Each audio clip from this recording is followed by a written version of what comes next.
C plus plus के series में आज मैं जिस टॉपिक पर आपको डिटेल में बताऊंगा वो टॉपिक है ऑपरेटर ओवरलोडिंग। जैसा कि आप जानते हैं कि ऑपरेटर दो तरह का यूज आप करते हैं, एक को कहते हैं सिंबल या सिंबॉलिक ऑपरेटर और दूसरे को कहते हैं नेम्ड ऑपरेटर। सिंबॉलिक ऑपरेटर का मतलब हो गया कि इंटायर ऑपरेशन के लिए एक स्पेसिफिक सिंबल दिया हुआ है और उस सिंबल का यूज करके आप किसी भी प्रिमिटिव टाइप पर ऑपरेशन को परफॉर्म कर सकते हैं। लेकिन इसके साथ ही साथ जब C++ की बात करें तो C++ कहता है कि ये ऑब्जेक्ट ओरिएंटेड प्रोग्रामिंग के कंसेप्ट को फॉलो करता है। तो इसका मतलब है कि कुछ ऑपरेशंस जो कि सिर्फ और सिर्फ हम प्रिमिटिव टाइप्स पर करते हैं, उन सारे ऑपरेशंस को हम क्या यूजर डिफाइंड टाइप पर कर सकते हैं या नहीं। तो इस कंसेप्ट के लिए या इसके इम्प्लीमेंटेशन के लिए कि हम किसी भी तरह का ऑपरेशन यूजर डिफाइंड टाइप पर कर सके, इसके लिए C++ प्रोवाइड किया कंसेप्ट ऑपरेटर ओवरलोडिंग का। क्योंकि नॉर्मली आप जब ऑपरेटर्स को देखते हैं तो ऑपरेटर का एक नेचर है कि वो पर्टिकुलर डेटा टाइप पर ही काम करेगा। तो यहां पर एक कंसेप्ट इसके साथ आता है कि क्या वो operator user defined data type पर काम नहीं करेगा। तो डायरेक्टली ये नहीं करेगा, यानी कि यदि हम प्लस साइन को या प्लस ऑपरेटर को, जो कि बाइनरी ऑपरेटर के फॉर्म में यदि हम देख रहे हैं, तो इसको यदि हम चाहें कि दो ऑब्जेक्ट को जोड़ दे तो ये पॉसिबल नहीं है। यानी कि यदि क्लास का एक ऑब्जेक्ट OB है और दूसरा ऑब्जेक्ट OB1 है और ये टेस्ट क्लास से बिलोंग करता है और एक तीसरा ऑब्जेक्ट सपोज कीजिए कि OB2 है, तो डायरेक्टली ये पॉसिबल नहीं है कि हम OB equal to OB1 plus OB2 कर सकें। ये ऐसा कर पाना पॉसिबल नहीं है। ये इसलिए संभव नहीं है क्योंकि यहां पर जो OB1 और OB2 है, ये सारा कुछ यूजर डिफाइंड टाइप है, यानी कि कंपाइलर ये अंडरस्टैंड नहीं कर पाता है कि इसमें कितने तरह के डेटा टाइप्स को यूज किया गया है। क्योंकि जैसा आप जानते हैं कि प्लस ऑपरेटर दो सिचुएशन में यूज होता है। एक हो गया कि यदि हम इसको न्यूमेरिक डेटा टाइप के साथ यूज करें तो ये एडिशन के टास्क को परफॉर्म करेगा। बाइनरी की बात मैं कर रहा हूं, बाइनरी ऑपरेटर्स की। और दूसरा कंसेप्ट इसके साथ आता है कि जब इसको हम दो स्ट्रिंग के बीच में यूज करें तो ये एक कॉन्केटिनेशन ऑपरेटर के रूप में यूज होता है। लेकिन यहां पर जब हम ऑब्जेक्ट की बात कर रहे हैं तो ऑब्जेक्ट के अंदर, यानी कि उस क्लास के अंदर इस ऑब्जेक्ट के लिए किस किस डेटा टाइप के वेरिएबल्स का यूज हुआ है और उस पर ऑपरेशन कैसे करने हैं, ये कंपाइलर डायरेक्टली नहीं समझ पाता है। तो इसी तरह के ऑपरेशन को परफॉर्म करने के लिए, यानी कि इन सारे ऑपरेटर्स को डुअल मीनिंग देने के लिए कि एक मीनिंग इसका प्रिमिटिव टाइप्स है और दूसरी मीनिंग इसकी हो जाती है कि हम यूजर डिफाइंड टाइप पर किस तरह से ऑपरेशन हम परफॉर्म कराएं, तो ये बताने के लिए, यानी उसके मीनिंग को ओवरलोड करने के लिए जिस कंसेप्ट को यूज किया गया वही कहलाता है ऑपरेटर ओवरलोडिंग। हम ऑपरेटर के मीनिंग को डबल कर रहे हैं, पहले से ऑलरेडी है, हम इसको ओवरलोड कर रहे हैं। तो यहां पर एक चीज जो समझने की है वो ये है कि ऑपरेटर अपने बेसिक कंसेप्ट को कभी नहीं छोड़ेगा। यानी कि उसका जो बेसिक डिफिनेशन है ऑपरेटर का, कि जैसे हम प्लस की ही बात करें तो प्लस का बेसिक अपना जो वर्क है वो है कि कोई वो प्रिमिटिव टाइप को जोड़ने का काम करेगा, यानी प्रिमिटिव टाइप पर ऑपरेशन परफॉर्म करने का काम करेगा। और जब इसको ओवरलोड करेंगे तो ये आपके किसी भी तरह के दो ऑब्जेक्ट पर, जिस भी क्लास के अंदर इसको हम इंप्लीमेंट करेंगे, उस क्लास के किसी भी दो ऑब्जेक्ट पर ये एडिशन का ऑपरेशन परफॉर्म करेगा। तो जब हम ऑपरेटर को ओवरलोड करते हैं तो इसके लिए एक फंक्शन हमको यूज करना होता है जिसको कि ऑपरेटर फंक्शन के नाम से जानते हैं। जनरली उसका सिंटेक्स यदि ऑपरेटर को ओवरलोड करें तो होता है कि रिटर्न टाइप और इसके बाद रिटर्न टाइप के बाद ऑपरेटर कीवर्ड लगता है। ऑपरेटर ओपी सिंबल और ब्रैकेट में आर्गुमेंट्स, और इसकी ये बॉडी हो जाती है, बॉडी ऑफ ऑपरेटर फंक्शन। ये इसका सिंटैक्स होता है। तो यहां आप जब देखेंगे कि इस ऑपरेटर को ओवरलोड यदि हमको करना है तो ऑपरेटर का सिंबल आपको पहले डिसाइड कर लेना है कि किस ऑपरेटर को आप ओवरलोड करना चाहते हैं।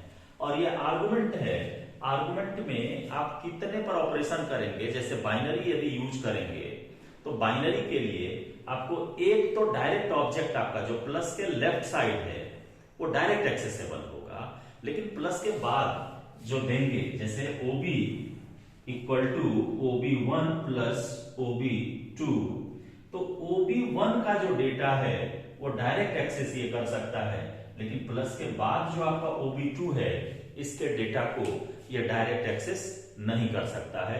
तब इसके लिए हमको यहां पर एक वेरिएबल लेकर के चलना पड़ेगा जो ये इंडिकेट करेगा कि ये किसका वैल्यू है, OB2 का, यानी इसके रेफरेंस को वो कंटेन कर लेगा।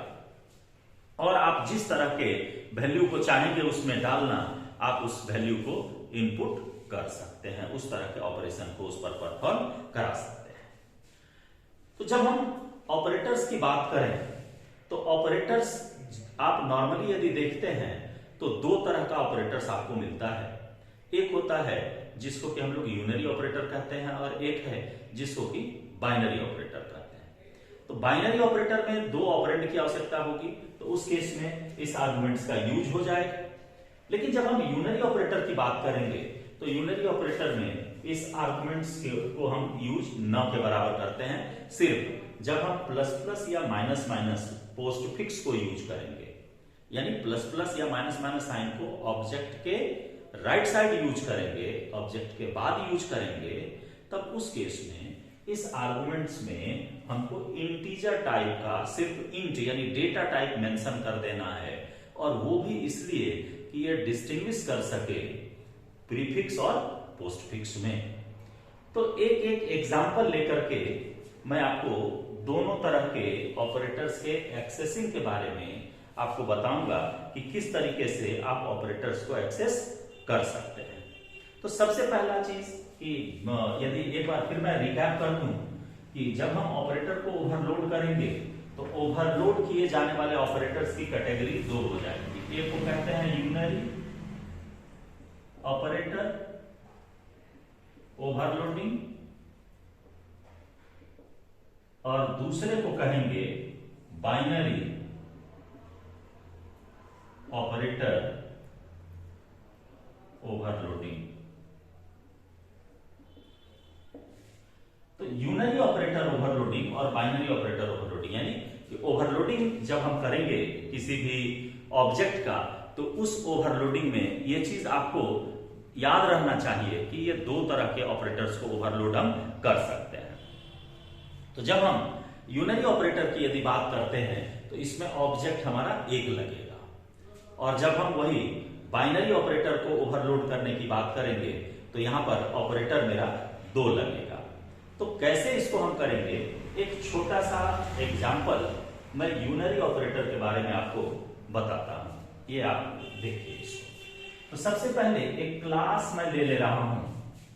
सपोज कीजिए कि हमने यहां लिखा इंक्लूड iostream.h क्लास टेस्ट, और यहां पर एक वेरिएबल हमने लिया a और दूसरा वेरिएबल लिया b।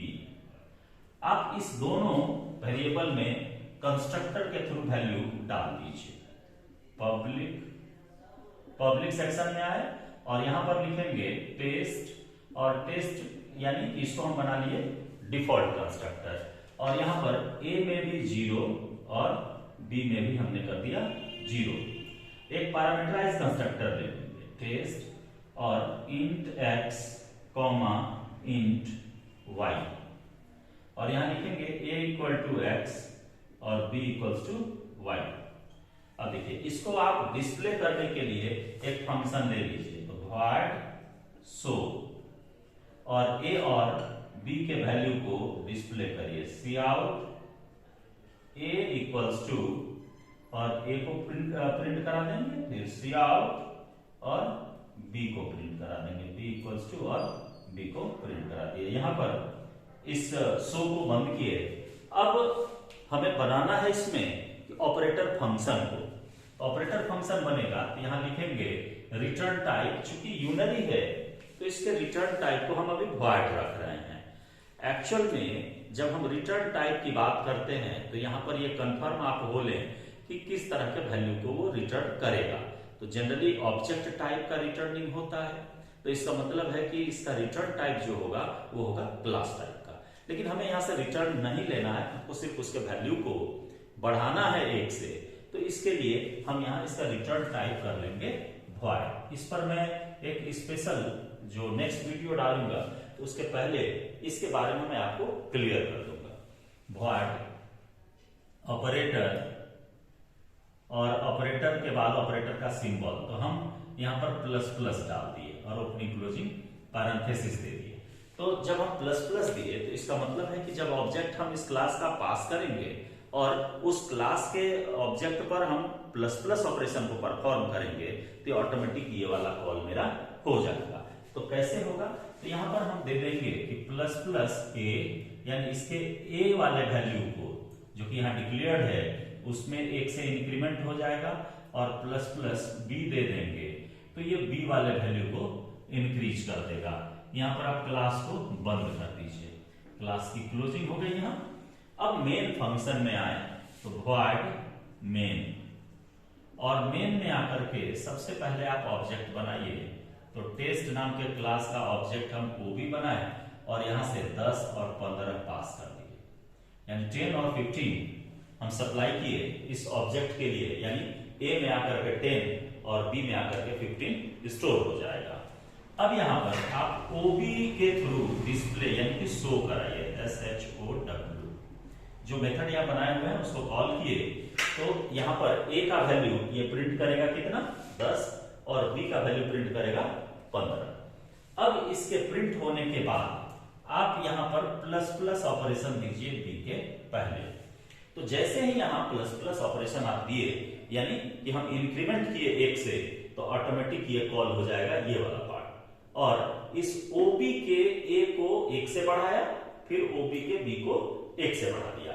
अब यहां पर यदि आप ओबी डॉट शो को कॉल करेंगे तो यहां बढ़ा हुआ वैल्यू मिलेगा, यानी यहां पर तो आपको मिला 10 और 15, तो यहां पर मिलेगा आपको 11 और 16, यानी कि 11 एंड 16 इसका वैल्यू ये चेंज कर लेगा। ये कहां से, तो अपडेट हुआ यहां से। तो इसके बाद भी आप ये कोई जरूरी नहीं कि हम एक ही बार कॉल करें, प्लस प्लस ओबी करेंगे और फिर ओबी डॉट शो करेंगे। तो जितना टाइम्स आप इसमें प्लस प्लस ऑपरेटर्स को यूज करेंगे, प्लस प्लस को लगाएंगे, इंक्रीमेंट ऑपरेटर को यूज करेंगे, उतना बार ये कॉल होगा, और ये जितना बार कॉल होगा ए और बी के वैल्यू को इंक्रीज करते चला जाएगा। यानी यहां पर ये आपको 10 और 15 प्रिंट करेगा ए और बी का वैल्यू। फिर यहां पर प्लस प्लस जब हुआ, इसके बाद जब शो कीजिएगा तो 11 एंड 16, और नेक्स्ट टाइम फिर जो प्लस प्लस हुआ तो अब जब शो करिएगा तो ये दिखाएगा 12 और 17। तो आप ये देख रहे हैं कि यहां पर हम ऑपरेशन या ऑपरेटर जो यूज किए प्लस प्लस, वो किस में किए, तो वो हम किए इस पर ऑब्जेक्ट पर, जो यूजर डिफाइंड टाइप है, हमने इस पर इसको इंप्लीमेंट किया। तो इस तरीके से आप यूनरी ऑपरेटर को ओवरलोड कर सकते हैं। मैं अगली वीडियो में आपको बताऊंगा कि बाइनरी ऑपरेटर ओवरलोड कैसे होगा, और कौन कौन से सिंबल्स जो कि यूनरी में है जिसको ओवरलोड किया जा सकता है, और कौन कौन सा सिंबल्स है बाइनरी में जिसको ओवरलोड कर सकते हैं, सब स्पेशल सिंबल्स आल्सो। और इसके बाद मैं एक इसमें और भी चीज बताऊंगा कि किस किस ऑपरेटर को हम ओवरलोड नहीं कर सकते हैं, और उसके साथ ये भी बताऊंगा कि ओवरलोडिंग के लिए 2 तरीका है कि आइदर मेंबर फंक्शन के थ्रू ओवरलोड करेंगे या दूसरा तरीका है कि फ्रेंड फंक्शन। चूंकि मैंने ऑब्जेक्ट और क्लास वाले टॉपिक को जब डील कर रहा था तो उसके साथ मैंने एक वीडियो सेपरेट बनाया है फ्रेंड फंक्शन का। तो यहां पर फ्रेंड फंक्शन के थ्रू भी हम ओवरलोड कर सकते हैं। तो उसके ओवरलोडिंग और जो क्लास का मेंबर फंक्शन है इसके ओवरलोडिंग में क्या डिफरेंस होगा, मैं इसके बारे में भी आपको अगली वीडियो में बताऊंगा। धन्यवाद। अगली वीडियो में मैं आगे जानकारी आपको दूंगा। धन्यवाद।